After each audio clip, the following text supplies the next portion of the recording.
В Якутии будут судить бывшего сотрудника отдела экономической безопасности МВД за хищение 3,5 килограммов золота.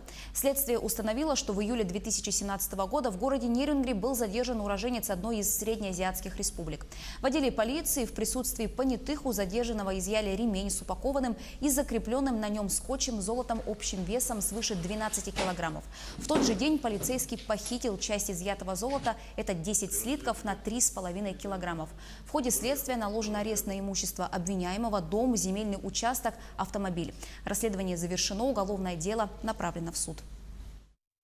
Как установлено следствием, оперуполномоченный намеренно не произвел полное вскрытие упаковки, не продемонстрировал содержимое и не произвел подсчет взвешивания находящихся в ней слитков промышленного золота. В тот же день оперуполномоченный извлек из упакованного пакета ремень с драгметаллом и похитил часть изъятого золота. 10 слитков общим весом около 3,5 килограммов.